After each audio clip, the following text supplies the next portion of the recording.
독일의 유명한 철학자인 쇼펜하우어가 하루는 공원의 벤치에 앉아 있었습니다. 해는 뉘엿뉘엿 서산을 넘어가고 땅거미가 지고 있었습니다. 그런데 이 노 철학자는 자리에서 일어설 줄을 모르고 한없이 깊은 사색에 빠져 있었습니다. 공원지기가 이제 문을 닫기 위해서 경내를 둘러보고 있습니다. 그런데 웬 노인이 날이 저무는 줄도 모르고 석상처럼 공원 벤치에 앉아 있는 것입니다. 공원지기가 다가와서 말을 합니다. 할아버지, 해가 저물었습니다. 할아버지 가셔야 할 시간이에요. 일어나십시오. 라고 합니다. 그러나 쇼펜하우어는 공원지기의 말에 아무런 반응이 없습니다. 그러자 공원지기는 다시 말을 합니다. 아니, 이 영감이 귀를 잡수셨나? 영감 어디서 오셨어요? 이제 돌아가셔야지요. 공원지기는 쇼펜하우어의 귓가에다가 큰 소리로 외쳤습니다. 그제야 쇼펜하우어는 꿈에서 깨어난 것처럼 고개를 들고 멀거니 눈을 떴습니다. 내가 어디서 왔냐고 물었어. 내가 그걸 몰라 이렇게 하고 있는 것이요. 돌아가야 한다고 해서 내 인생이 저물고 있는데 내가 어디로 돌아가는지 그것을 알 수가 없구려. 내가 어디서 왔다가 어디로 가는지 알 수만 있다면. 이런 말을 남기면서 쇼펜하우어는 깊은 탄식 속에서 공원을 떠나갔습니다. 이것은 비록 염세주의 철학자의 고민이었지만은 오늘의 현대인들은 자신의 본질을 생각하지 않으려고 합니다.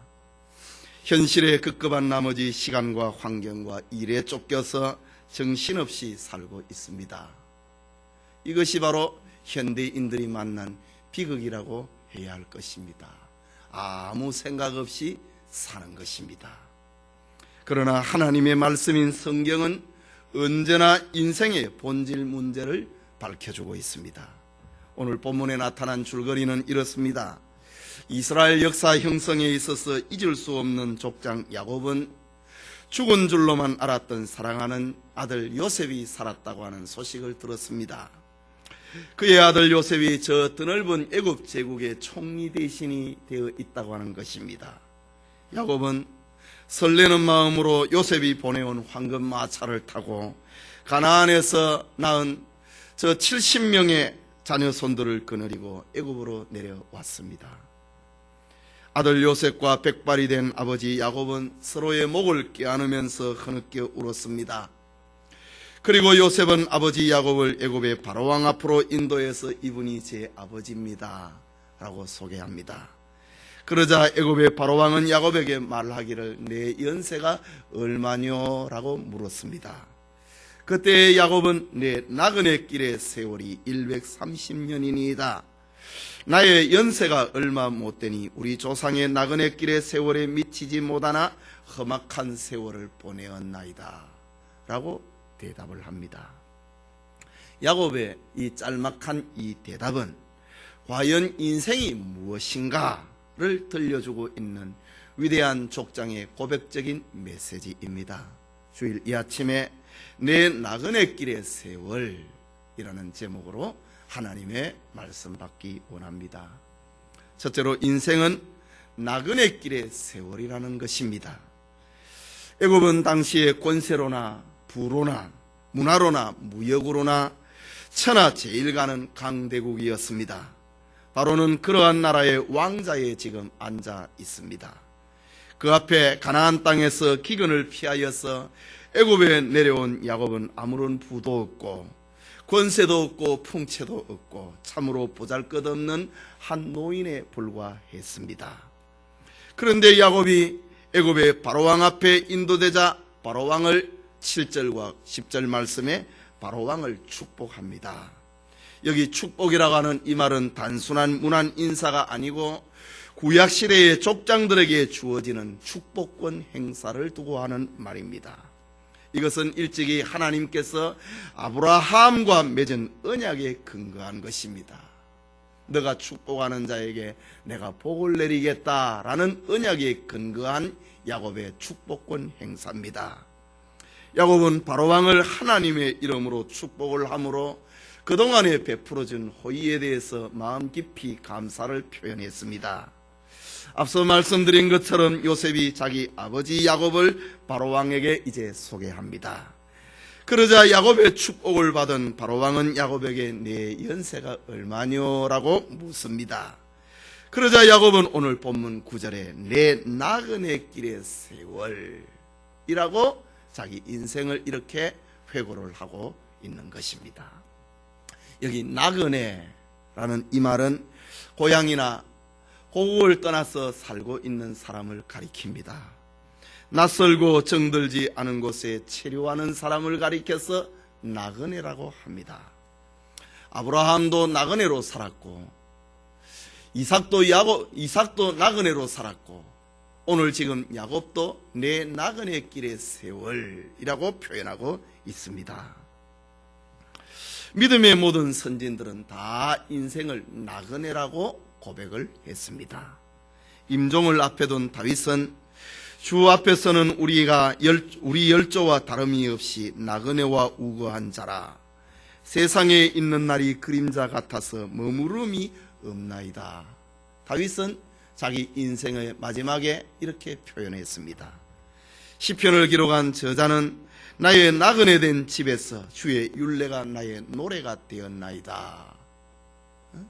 나그네 인생을 사는 동안에 하나님의 말씀이 내 삶의 노래였다고 표현했습니다. 사도 베드로는 외모로 보시지 않고 각 사람의 행위대로 판단하는 자를 너희가 아버지라 부른즉 너희의 나그네로 있을 때를 두려움으로 지내라 라고 했습니다. 성경에 등장한 믿음의 사람들은 어김없이 우리가 살고 있는 이 세상을 가리켜서 인생을 가리켜서 나그네다 라고 표현하고 있습니다. 오늘 본문에 야곱은 내 나그네 길의 세월이라는 그의 고백은 자기 신앙을 표현하고 있는 말입니다. 나그네는 고향을 찾아가는 사람을 두고 하는 말입니다. 야곱은 본향을 찾아가는 확신에 찬 그의 믿음을 이렇게 내 나그네 길의 세월이다 라고 표현하고 있습니다. 모든 성도들은 야곱처럼 이 땅은 영원한 처소가 아니고 영원한 본향을 찾아 살아가야 된다는 말입니다. 이 땅이 아무리 풍요롭고 아름답다 할지라도 하나님의 나라의 문지기로 거하는 것보다 못하기 때문입니다. 바울이 말하고 있는 것처럼 만약에 우리의 바라는 것이 이 세상뿐이면은 모든 사람 가운데 우리는 가장 불쌍한 사람이 되어버리고 마는 것입니다. 초대교회 당시였습니다. 어떤 어머니와 그의 아들이 기독교 신앙을 가졌다고 하는 이유 때문에 로마의 원형 경기장 안에 던져졌습니다. 잠시 뒤에 사자굴의 문이 열렸습니다. 굶주린 사자들이 으르렁거리면서 달려오기 시작을 합니다. 어린 아들은 무섭게 달려드는 사자를 보고 어머니의 품에 안겼습니다. 그리고 울부짖었습니다. 그리고 하는 말, 엄마 무서워요 라고 합니다. 어머니는 아들의 몸을 꼭 껴안아주면서 조용히 아들을 위로합니다. 얘야, 눈을 꼭 감고 조금만 참아라. 그러면 눈앞에 환하게 열릴 것이다 라고 아이를 위로해 주었습니다. 초대교회의 성도들은 이렇게 핍박을 받아 감옥에 끌려가면서도 또 매를 맞으면서도 심지어는 사자굴 속에 던져지면서도 기뻐하고 즐거워했습니다. 이유는 여기보다 더 나은 세상을 소망하였기 때문입니다. 확실히 믿었기 때문입니다. 이는 저들의 마음속에 천국에 대한 소망이 충만했기 때문에 사자의 밥이 되어도 잠깐이면 된다 라고 하면서 그 믿음을 놓치지 않았던 것입니다. 오늘날 성도들이 영원한 본향인 하나님의 나라와 영생을 소망하고 살고 있는가? 아니면은 이 땅에서 축복받고 잘 먹고 잘 사는 방법을 믿음이라고 생각을 하고 있는가? 우리는 돌아보아야 됩니다. 영생을 가슴에 담지 않는 신앙은 참된 기독교 신앙이 아닙니다. 천국에 대해서 흐릿한 기독교인들은 결코 이 세상에서 바른 삶의 의미를 가지고 살 수 없는 것입니다. 이 세상이 나그네인 줄을 알면 생각의 범위가 넓어지게 됩니다. 야곱처럼 형색은 초라하고 130년이라고 하는 나그네 길을 세월을 산다 할지라도 하나님을 믿는 믿음을 가지고 축복을 하면서 살게 된다라는 말입니다. 그러나 이 세상이 전부인 것으로 생각을 하면 생각의 폭을 조금 더 넓히지를 못합니다. 늙어가는 내 주름살을 쳐다보면서 슬퍼하게 됩니다. 비유적으로 표현을 하자면은 이 세상이 전부인 것으로 생각을 하면은 주가 변동에 따라서 신앙의 변동도 생깁니다. 환율 변동에 따라서 신앙의 내용도 달라져 버리고 마는 것이 바로 이 세상이 전부인 것처럼 사는 사람의 삶의 모습인 것입니다. 이 아침에 예배드리는 성도님, 우리는 결코 원로 가수 최희준 씨의 노래처럼 어디로 왔다가 어디로 가는지 알지 못하는 방황한 나그네가 결코 아닙니다. 쇼펜하우어의 고백처럼 내가 어디로 왔다가 어디로 가는지 몰라서 이래 고민을 하고 있다고 하는 허무주의 염세주의 철학자가 결코 아닌 것입니다. 우리에게는 분명한 목적이 있고 분명한 목표와 그 길을 가고 있는 나그네다라는 말입니다. 우리의 본향 하나님의 나라 천국을 향해서 가는 나그네라고 하는 말입니다. 주님이 예비하신 아버지의 집을 바라는 자들에게는 나그네 길의 세월이 야곱에게 있었던 것처럼 고달프다 할지라도 결코 그는 좌절하지 않습니다. 본향을 사모하는 나그네는 이 세상에 고통이 있고 서러움이 있고 있다 할지라도 넉넉히 이기면서 오히려 축복을 하면서 살게 된다라는 말입니다. 이 소망 간직하는 나그네 길의 세월을 사는 성도님들 되시기를 소원합니다. 둘째로, 내 나그네 길의 세월이라고 하는 야곱의 이 표현은 유한한 인생을 살고 있다고 하는 것입니다. 9절 말씀에 야곱이 바로에게 고하되 내 나그네 길의 세월이 130년이니이다 라고 했습니다. 야곱은 이렇게 아들 요셉을 만나고 바로왕을 만나고 난 다음에 애굽에서 또 17년을 더 살았습니다. 확실히 야곱의 나그네 길 세월 130년은 긴 시간입니다. 야곱의 내 나그네 길의 세월을 더 살지 못해서 한이 된다고 하는 말은 결코 아닙니다.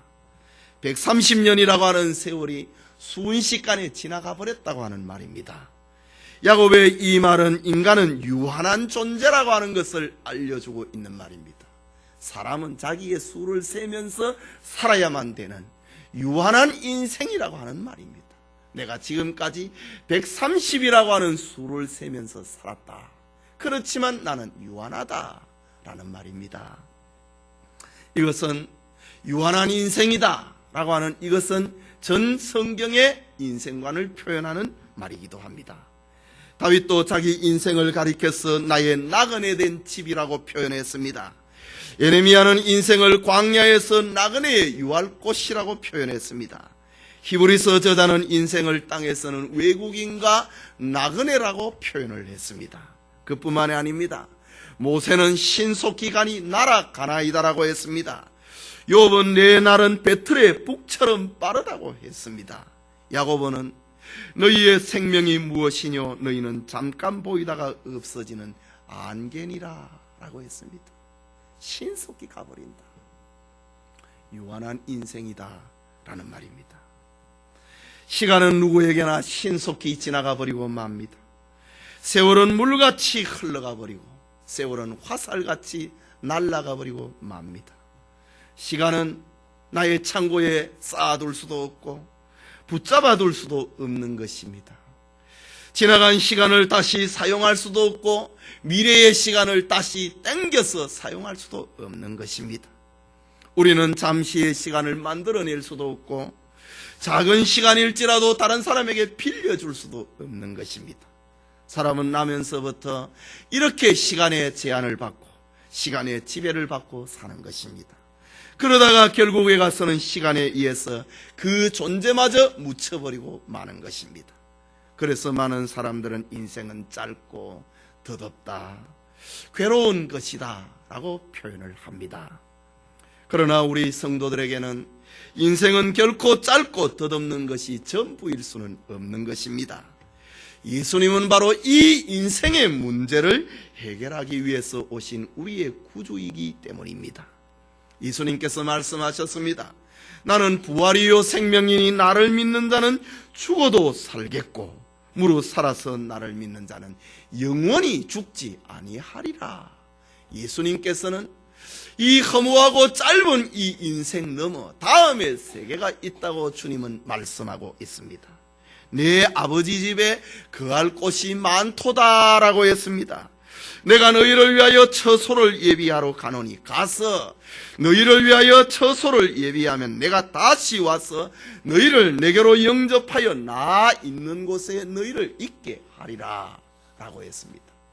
결코 우리의 세계는 이 세상이 끝이 아니고 다음 세계가 있다고 하는 말입니다. 그렇다면 성도는 짧은 세상의 마음을 빼앗기지 말고 영원한 하늘나라의 소망을 두면서 살아야 되는 것입니다. 우리에게 허락된 유한한 시간에 주님을 만나야 되는 것입니다. 영원한 본향 천국에 들어가기를 예비를 하면서 준비를 하면서 살아야 된다라는 말입니다. 야곱은 그의 인생 130년 나그네 세월을 살면서 하나님 만날 준비를 하고 살고 있다고 하는 말입니다. 사람들은 잠시 잠깐의 여행을 떠날 때에도 얼마나 준비를 하고 분주합니까? 버스나 기차나 비행기를 타고 있다가 여행의 목적지에 도달을 하게 되면 자던 잠을 깹니다. 정신을 차립니다. 벗었던 옷을 입습니다. 그리고 짐을 챙기기 시작을 합니다. 우리의 인생도 이와 마찬가지인 것입니다. 그래서 구약의 선지자 아모스는 하나님 만나기를 예비하라라고 했습니다. 나그네 길의 세월 130년을 살고 있는 족장 야곱은 자신에게 허락된 시간을 하나님 만날 것을 예비하며 살았다는 말입니다. 천국을 소망하며 살았다는 말입니다. 야곱의 유언적인 메시지 속에 잘 담겨 있습니다. 창세기 49장 29절에 내가 내 열조에게로 돌아가리니 나를 헷사람 에브론의 밭에 있는 굴에 장사하라 고 유언을 남깁니다. 야곱은 내가 내 열조에게로 돌아간다고 합니다. 바로 죽음을 이기고 있는 승리의 말인 것입니다. 야곱은 보이는 애굽의 기름진 땅보다는 자기 조부의 땅으로 돌아가기를 원했습니다. 그곳에서 자기가 묻힐 것이라고 했습니다. 그곳에는 하나님의 언약이 머물고 있는 땅이고 나는 그 언약을 쫓아서 나는 살아왔다라는 야곱의 고백인 것입니다. 이렇게도 야곱은 하나님 앞에서 자기 인생이 유한한 인생임을 깨닫고 거기에 답을 했던 것입니다. 그 시간 동안에 자기가 허락된 그 시간 동안에 그는 하나님 만날 준비를 하면서 살았던 것입니다. 로마의 철학자 세네카는 말을 하기를 우리가 오래 살기 위해서가 아니고 옳게 살기 위해서 노력해야 된다라고 했습니다. 우리가 이 땅에 사는 동안에 옳게 살기 위해서 애를 써야 됩니다. 그것은 주님을 만나야 되는 겁니다. 주님을 만나야 여러분의 삶은 바르게 되는 것입니다. 주님이 말씀하시기를 내가 온 것은 양으로 생명을 얻게 하고 더 풍성히 얻게 하려 함이라. 주님을 만나야 우리는 올바른 삶을 살게 되는 것입니다. 언젠가 떠나야 할 나그네 길의 세월을 살고 있는 성도님, 오늘 무슨 목표를 향하여서 달려가고 있습니까? 오늘이라도 이 세상을 떠난다면 여러분의 이름 밑에 무엇이 기록될 것 같습니까? 나그네 인생의 주인이신 하나님의 음성을 들어야 됩니다. 하나님의 말씀에 순종해야 됩니다. 그 하나님을 만날 준비를 해야 되는 것입니다. 나그네 길의 세월에서 언젠가는 종착역에 머물고 본향으로 돌아갈 날이 올 것입니다. 그때에 힘들고 어려운 여행이었지만 정말 보람있는 삶을 살았다라고 인생을 결산할 수 있는 야곱과 같은 그런 삶을 살 수 있기를 소원합니다. 마지막으로 내 나그네 길의 세월이라고 하는 야곱의 자기 고백은 인생은 험악한 세월이라고 하는 것을 알려주고 있습니다. 본문 9절의 말씀을 다시 봅니다. 야곱이 바로에게 고하되 내 나그네 길의 세월이 130년이니이다. 나의 연세가 얼마 못되니 우리 조상의 나그네 길의 세월에 미치지 못하나 험악한 세월을 보내었나이다 라고 했습니다. 여기 험악한 세월을 보냈다라고 하는 야곱의 말은 결코 과장이 아니었습니다. 돌이켜보면 야곱은 한평생 고통스러운 삶을 살아왔습니다. 야곱의 삶은 미움과 시기와 갈등 속에서 몸부림쳐온 험악한 생애 그 자체였습니다. 야곱은 이 땅에 태어날 때부터 형의 발꿈치를 잡고 나올 정도로 장자권에 대한 욕심이 있었습니다. 드디어 형을 속이고 장자의 명분을 탈취하였습니다. 야곱은 형에게서 장자권을 속여 빼앗는 그날부터 그에게는 온갖 쓰디쓴 일들이 그에게 몰려왔던 것입니다. 야곱은 생명을 부지하기 위해서 아버지의 집을 떠나야 되는 도망자의 삶을 살았습니다. 야곱은 사랑하는 아내를 얻기 위해서 14년 동안 긴 머슴살이를 해야만 했습니다. 야곱은 간교한 장인으로 인해서 품삯을 10번이나 속임을 당하는 그런 삶을 살았습니다. 야곱은 외동딸이 이방인 청년에게 욕을 당하는 그런 슬픔도 그는 겪었습니다. 그 일을 복수하기 위해서 무자비하고 잔인하게 안갚음을 한 그의 아들들 때문에 또다시 그는 노년기에 생명의 위협을 그는 또 겪어야만 했습니다. 야곱은 고달픈 머슴살이를 수일같이 여길 만큼 사랑했던 아내 라헬이 아들 베냐민을 낳다가 죽는 광경을 목격해야 했습니다. 야곱은 라헬이 낳은 요셉이 죽은 줄 알고 22년 동안이나 슬픈 세월을 그는 보내야만 했습니다. 아들 하나를 잃어버렸다. 가장 사랑했던 아들을 잃어버렸다고 하는 슬픔 속에 야곱은 22년 세월을 보냈습니다. 야곱은 기근 속에서 온갖 두려움과 불안을 맛보아야만 했습니다. 이런 야곱의 자신의 세월을 생각을 하고 지금 바로왕 앞에서 험악한 세월을 살았나이다 라고 자기 인생을 회고하고 있는 것입니다. 아마도 우리 중에는 야곱의 이 간증에 공감하지 않을 자가 별로 없을 것입니다. 현대사회는 사람들에게 물질적인 풍요와 더불어 불행도 함께 가지고 왔습니다. 사람 사는 이야기를 접해보면 가진 사람은 가진 것을 지켜야 되기 때문에 불안해합니다. 가진 것이 없는 사람은 채워야 되기 때문에 불안하게 살고 있습니다. 그뿐만 아니라 사람들은 사람들이 정해놓은 잣대에 비교되고 그리고 경쟁사회로 날마다 몰려가고 있습니다. 사람들은 기준에 적합하지 아니하면은 그 세워놓은 기준에 모자라면은 자기가 패자가 된 것처럼 불안해합니다. 본래의 나를 생각하기보다는 남이 만들어오는 기준에 내 자신을 만들다가 결국은 만신창이가 되어버린 그런 인생을 살고 있는 것입니다. 본래의 나를 찾지 못하고 남이 만들어놓은 기준에 살다가 그렇게 인생을 허무하게 사는 것입니다. 시편 90편 10절에 모세의 고백처럼 우리의 연수가 70이요 강건하면 80이라도 그 연수의 자랑은 수고와 슬픔뿐이라고 했습니다. 욥기 14장 1절에는 여인에게서 난 사람은 사는 날이 적고 괴로움이 가득하다고 했습니다. 욥기 5장 7절에는 인생은 고난을 위하여 난나니 불티가 위로 나름과 같다라고 했습니다. 요즘은 다 가스를 사용하고 전기를 사용하기 때문에 불티에 대해서 우리가 감각이 좀 약합니다. 시골에 장작불을 피운다든가 집단을 태울 경우에 밑에 불은 이글이글거립니다. 그러나 그 위에서 올라가는 불티는 전혀 종잡을 수가 없는 것입니다.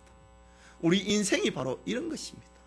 우리가 열심히 살고 밑에서 불을 태우는 것 같지만은 위에 올라가는 불티에 대해서는 우리의 계획과는 전혀 관계없이 불티가 날리는 것입니다. 이것이 인생이다 라고 욥은 그렇게 표현하고 있습니다. 왜 이렇게 인생은 고통스러운 일이 많을까? 인생이라고 하는 것은 바로 죄와 슬픔으로 가득 차 있기 때문입니다. 우리 모두의 인생도 죄와 허물과 눈물과 슬픔으로 아령거려지기는 마찬가지인 것입니다. 여러분의 이마에 주름을 보십시오. 고난이 지나가 버린 도장과 같지 않습니까? 희미한 시력을 보십시오. 눈물의 홍수가 핥히고 가버린 흔적과 같지 않습니까? 우부정한 허리를 보십시오. 통곡하는 모습이 굳어져 버린 것과 같지 않습니까? 뻣뻣한 손을 보십시오. 죽을 때가 가까워 오고 있다고 하는 신호처럼 보이지 않습니까? 그러나 이 세상에는 고난이 많은 것은 또 다른 의미를 싣고 있습니다. 만일 인생이 전혀 고통을 모르고 그저 즐겁고 평안하고 행복하기만 한다면 우리 가운데 하나님의 나라를 사모할 자 아무도 없을 것입니다. 여기 이 세상에서만 평안하게 살려고 할 것입니다. 그래서 하나님은 이 고통스러운 세상에서 영원히 살지 말라고, 영광스러운 하나님의 나라를 사모하며 살라고, 그것을 준비하면서 살라고 우리에게 고통을 허락하는 것입니다.